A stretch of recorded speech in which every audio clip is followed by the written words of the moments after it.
Lugazia Bungsam Paruk Tanjin Cha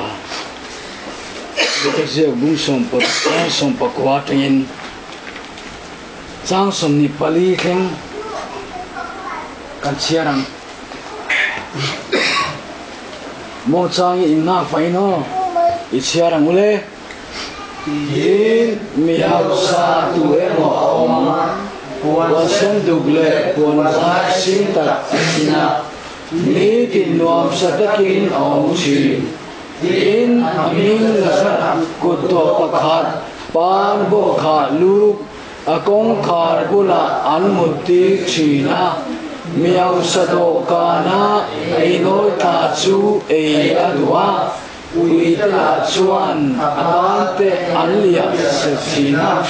Tin Heti Nia Kudo Chu Atia Van Kiloten Kamkalia Abraham Chuna Anda Miao Sapo Chu Atia Pumin Omta Midikwa Chuan Natak Tua Rengin Oma An Van Badaka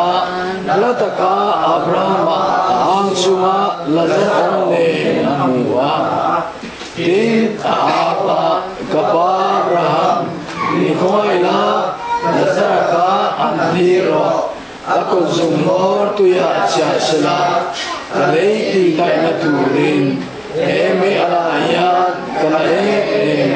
Madia Somni Pangatanga Somni Parucheliang Nima Sela Abraham Kapapa Nami Idang Maika Tirsa Isala Sutiang Bokin Lazara Tirsa Kawasangka Ketase Nima Sela Tula Niso Keta Kakwa Takino Ma Namsong Ina Nika Lopo Hi Eta Tama Nami Nena Kaltung Tetsu An Kal Telo Natule Tuma Kata Tama Kenine Na Alukai Telo Naturin Kenine Nangin Karaya Leka Pesta Asiani Dia Le Somi Pasir Tengah Top Teng Siarang Hin Ani Chuan Ani Le Kapa Ani Su Kapa Ina Katitu Tali Kange Nase Pa Panga Kanesia Na Omna Hian Alo Kalve Dange Nai Takin Tutese Adia Abraham Rosuan Mosia Le Zolete Alelo Suli Tujuma Rose Adia Diri Ani Suan Kapa Abraham Niyobe Mitisingata Anena Kalosela Ansimam Adia Din Ani Suan Anena Mosia Le Zoletu Anai Lusuan Mitisingami Ole Masela Anot Suan Lobang Adia Hei Lali Suwa Soi Ania Mitam Tak Suan Tekin Tu Tentia Entina Tekin Tu Antia Mase Kan Bible Ahian Lali Suan Tekin Tu Soi Rere Hian Tekin Tu Entina Beram Bote Duli Bote Pabatan Bote Ang Teka Tekinan ang mga asoy mo kani. Mase elaya yan. Hemiyaw sale Lazara te chanchin hi. Tekin tu anilamani. Ti tun lai miti amu chudang ni. Midi le vanram chung chang. Fia taka lali suan asoy lan na. Bung le chang poy motak aniya.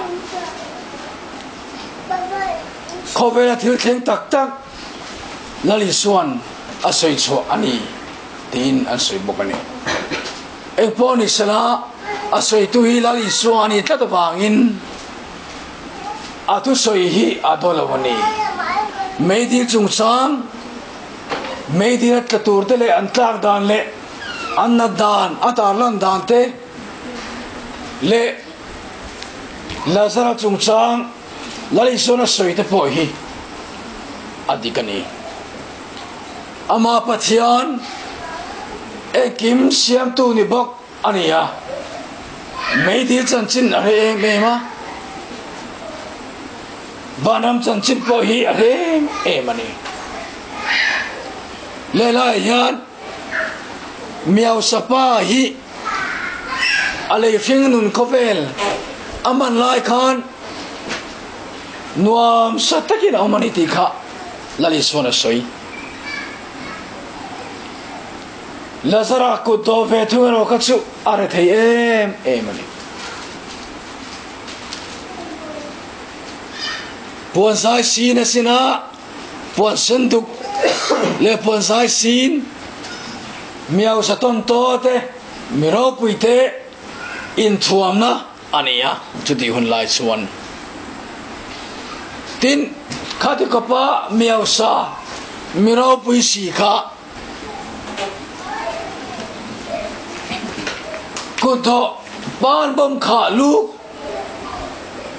ado ka na cha ei noi ta ei lo tu lo chak em ril cham em kha angai sakloni ti achiang ani ta hen e khai nang chu unau ivana tak em ire theyani kha ipa te ka khoite kan tom sang che lo haro dam do ye kal te khai lo karo ei tur nei lo mo e ta pare resu ei noi ta ani lo kai lai mi hi ka se mang che ti om tak ania aso a hek don lo te lul nen ma se mire thei a kong kabula ni tin anon muti po kha ngai saklo khopin ama alung oi ni au sakna tu to ka aro puina khan aril ru daliana khovela nuam takina omani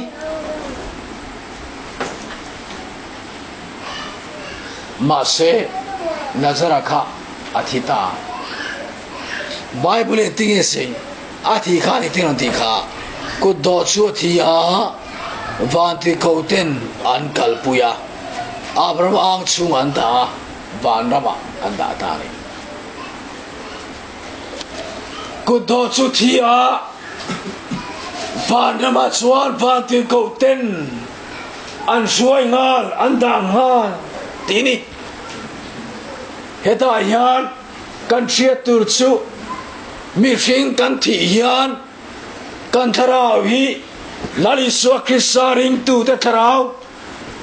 thi thamon neya mala le chandam tu wa neya atana thi thengarin om tu te tharau chu vantir koten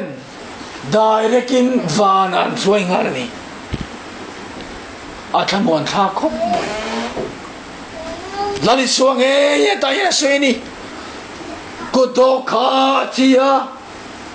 kita abrama sunga vanama chuan vati goten an suai dai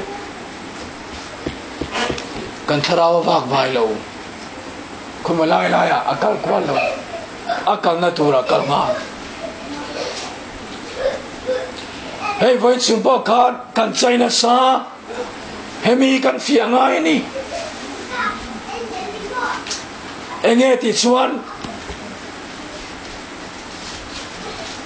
he khovela mithi te thole te itia thenga chu a meidi zuptama vanam thanlona pathianin chu cha soile tura nunna apeka thole te chanchin te po lekha bo sia kan sia to thinanga video le ke se da mi te po ni se